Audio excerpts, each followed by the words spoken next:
राजा सिखी ध्वज का चुड़ाला के वचनों को अयुक्त बतलाना। चुड़ाला का एकांत में योगाभ्यास करना।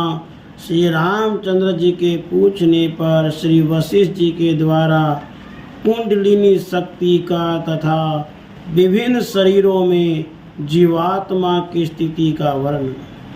श्री वशिष्ठ जी कहते हैं, हे रघुनंदन, परमात्मा के स्वरूप में स्थित उस चुड़ाला के इस प्रकार कहने पर उसके वचनों का रहस्य न जानने के कारण राजा सिखीध्वज हंसते हुए कहने लगे।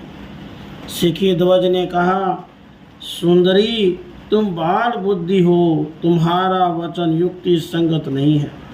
तुम जिस प्रकार राजलीलाओं में रमण करती आई हो उसी प्रकार रमण किया करो। भद्रे, बतलाओ तो सही, जो वस्तु आकार सामान्य का परित्याग करके कभी न प्रत्यक्ष न होने वाली निराकारता को प्राप्त हो चुकी है, वह प्रत्यक्ष और अस्तित्व से शून्य वस्तु कैसे शोभित हो सकती है। धन आदि समस्त भोग वस्तुओं का परित्याग करके जो एक शून्य आकाश में ही रमण करता है वह शोभित होता है, यह कहना कैसे संगत हो सकता है। जो धीर बुद्धि पुरुष वस्त्र भोजन शय्या आदि सारे साधनों का परित्याग करके अकेला स्वरूप में स्थित रहता है वह कैसे शोभित हो सकता है।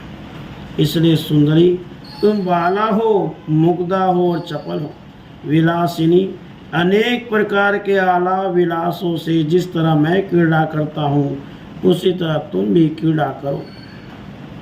राजा सिखीध्वज ने इस प्रकार अपनी प्रिया चुड़ाला के प्रति कहकर अट्टहास करते हुए मध्याह्न में स्नान करने के लिए उठकर चुड़ाला के महल से प्रस्थान किया। बड़े दुख का विषय है, अभी तक राजा अपने स्वरूप में स्थित नहीं हुए हैं।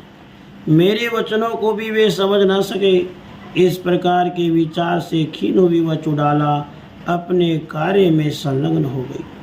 रामभद्र, उसके बाद वहीं पर उस प्रकार के भिन्न भिन्न आशय से युक्त उन दोनों का उस समय भी पहले की सांसारिक क्रीड़ाओं में उसी तरह बहुत काल चला गया। एक समय की बात है, नित्य तृप्त और इच्छा रहित चुड़ाला को लीलावश आकाश में गमन आगमन करने की सपना हुई। तब वह राजपुत्री आकाश में गमन आगमन की सिद्धि के लिए संपूर्ण भोगों की अवहेलना करके निर्जन स्थान में आकर अकेले ही एकांत में आसन लगाकर उदरवगामी प्राण वायु का निरोध करने के लिए अभ्यास करने लगे। श्री राम जी ने कहा, हे प्रभु, जो अनात्मज्ञ पुरुष हैं वे अपनी सफलता के लिए अथवा जो आत्मज्ञ हैं वे केवल लीला के लिए किस क्रम से इन सिद्धियों को सिद्ध करते हैं वह मुझसे कहिए।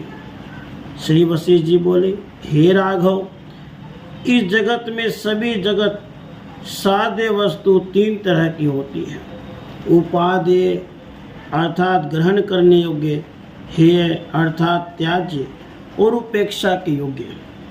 सद्बुद्धे, जो वस्तु साक्षात या परंपरा से सुखदायक होती है वह उपादेय होती है, जो सुख विघातक होती है वह हेय होती है, और जो वस्तु इन दोनों के बीच की होती है वह उपेक्ष्य होती है। ऐसा अनुभवी लोगों का कहना है। परमात्म तत्व को जानने वाले श्रेष्ठ बुद्धि विद्वान की दृष्टि में जब यह सब परमात्म स्वरूप हो जाता है तब इन तीनों पक्षों में से कोई भी पक्ष नहीं रहता।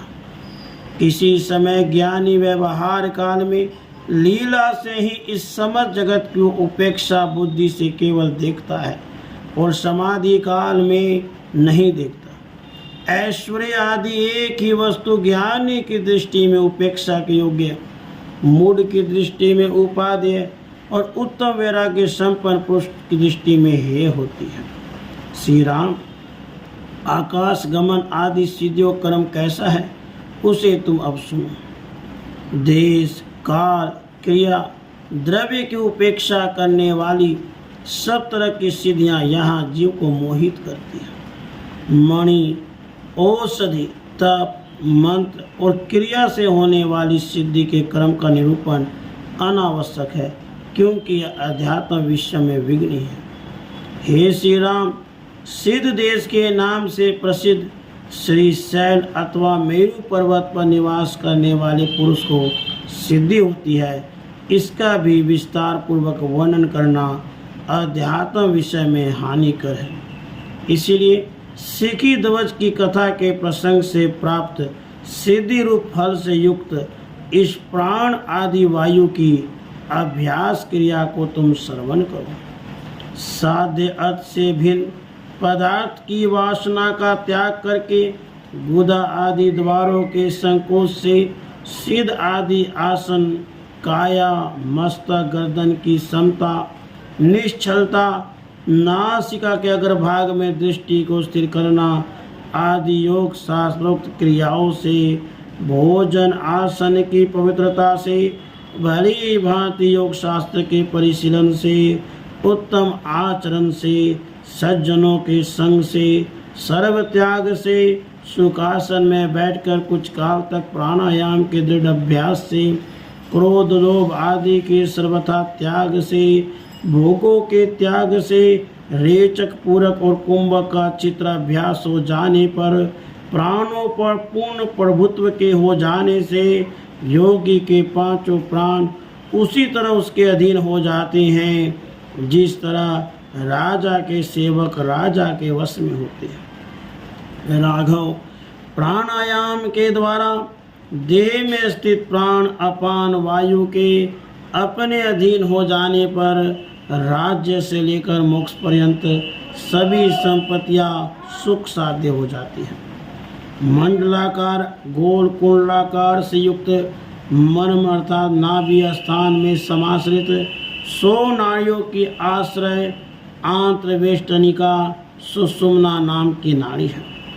श्री राम, देव, असुर, मनुष्य, मृग, नक्र, खग, कीट, पतंग आदि सब प्रकार के प्राणियों में वह नाड़ी स्थित है।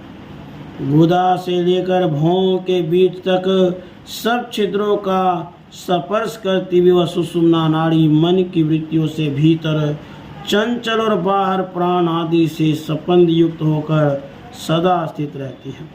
वह कुंडलाकार वाहिनी है, इसलिए कुंडलिनी नाम से कही गई है। वह सब प्राणियों की परमा शक्ति है। प्राण, इंद्रिय, बुद्धि आदि सभी शक्तियों की सत्ता स्फूर्ति की निर्वाहक होने से सबको वेग प्रदान करने वाली है।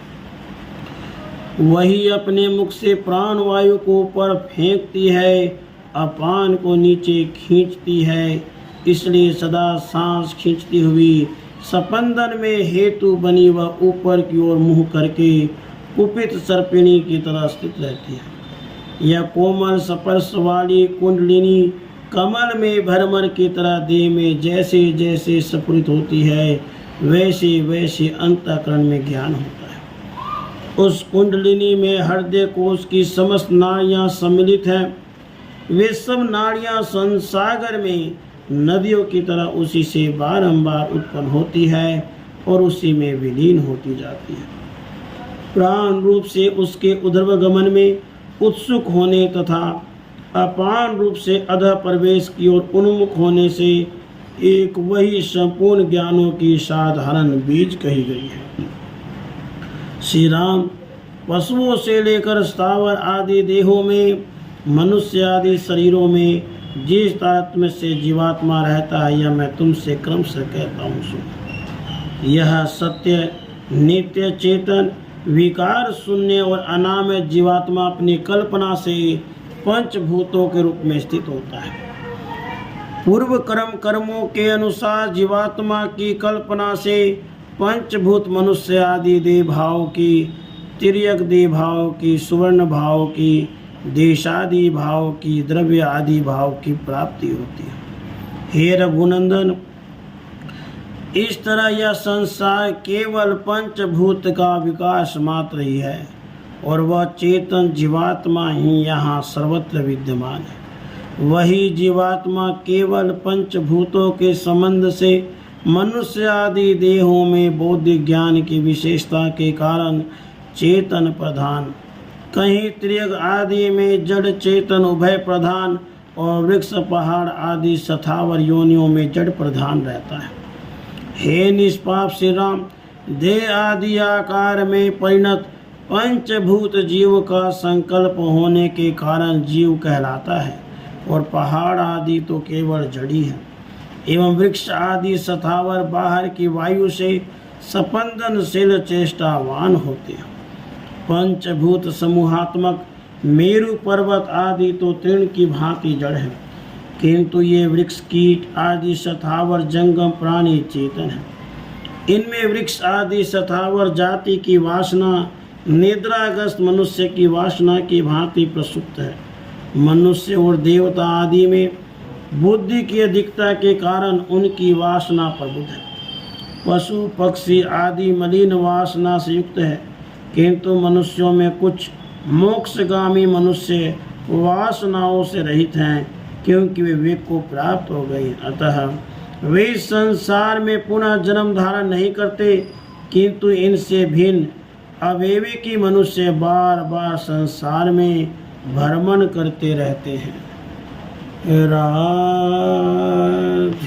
कृष्ण, राधे कृष्ण।